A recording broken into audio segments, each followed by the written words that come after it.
আমি কন্টেস্ট থেকে নিজেকে দূরে সরিয়ে নিলাম ফলতার উন্নয়নের স্বার্থে। একটা সময় তার দাপটে ফলতায় বাঘে গরুতে এক ঘাটে জল খেত, কিন্তু রাজ্যে পালা বদলের সঙ্গে সঙ্গে বদলে গেল ফলতার ছবিটাও। এবার সেখানে পুনর্নির্বাচনে দুদিন আগেই ভোটের ময়দান ছেড়ে পালালেন সেই একদা দোর্দণ্ড প্রতাপ নেতা ও তৃণমূল প্রার্থী জাহাঙ্গীর খান। বিধানসভা ভোটে তৃণমূলের ভরাডুবির পরই ভেঙে পড়ল diamond Harbour model. Diamond Harbour যেতে রাস্তায় প্রতি ল্যাম্পপোস্টে দেখতাম একজনের ছবি দেয়া, তার নিচে লেখা থাকতো এবি ঝুঁকেগা নেই। তিনি টুইট করে ভারতের রাষ্ট্রযন্ত্রকে, ইউনিয়ন অফ ইন্ডিয়াকে চ্যালেঞ্জ করেছিলেন যে ডায়মন্ড হারবার মডেলকে হারিয়ে দেখা। এখন তারাই রণে ভঙ্গ দিচ্ছে। ফলতা বিধানসভা কেন্দ্রটি ডায়মন্ড হারবার লোকসভা কেন্দ্রের অন্তর্গত। আর ডায়মন্ড হারবারের সাংসদ তৃণমূলের সর্বভারতীয় সাধারণ সম্পাদক অভিষেক বন্দ্যোপাধ্যায়। জাহাঙ্গীর তার অত্যন্ত ঘনিষ্ঠ বলে পরিচিত।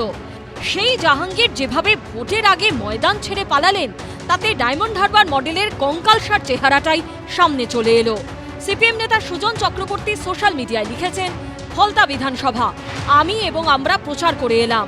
বিজেপির প্রচারে ওদের মুখ্যমন্ত্রী, রাজ্য সভাপতি গেলেন, কিন্তু তৃণমূলের 8 লাখি সাংসদ কোথায়? পিসির বাড়ির গণ্ডিতেই আশ্রয়। হাজারো পুলিশের কনভয় নেই বলে এখন গর্তে ঢুকে। এটাই কি ভাইপোর বাহুবলী নেতাগিরি এবং অপরাধের ডায়মন্ড হারবার মডেল? অতীতে বিভিন্ন সময়ে বারবার অভিষেক বন্দ্যোপাধ্যায়ের মুখে শোনা গেছে ডায়মন্ড হারবার মডেলের কথা। গর্ব করে বলতে পারি what diamond Harbour things today, rest of Bengal things tomorrow. বাংলার বিভিন্ন প্রান্ত নয়, ভারতবর্ষের একাধিক জায়গায় এই ডায়মন্ড মডেল তারা কপি করেছে, অবলম্বন করেছে। এবার জাহাঙ্গীর খানের রণে ভঙ্গ দেওয়া নিয়ে সেই ডায়মন্ড হারবার মডেলের প্রসঙ্গ টেনে ইঙ্গিতপূর্ণ মন্তব্য করেছেন তৃণমূল বিধায়ক কুণাল ঘোষ।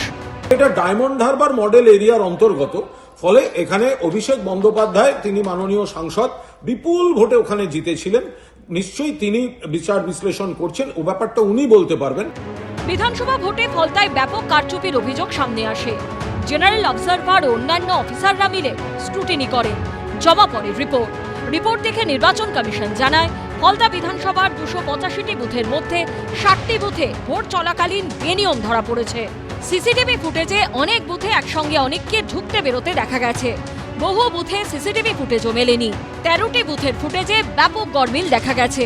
এর পাশাপাশি কোথাও ইভিএমে কালো টেপ লাগিয়ে দেওয়া, কোথাও ইভিএমের বোতামে আতর লাগানোর মতো অভিযোগও ওঠে তৃণমূলের বিরুদ্ধে, যার ভিত্তিতে নির্বাচন বাতিল করে নতুন করে ভোটের সিদ্ধান্ত নেয় নির্বাচন কমিশন।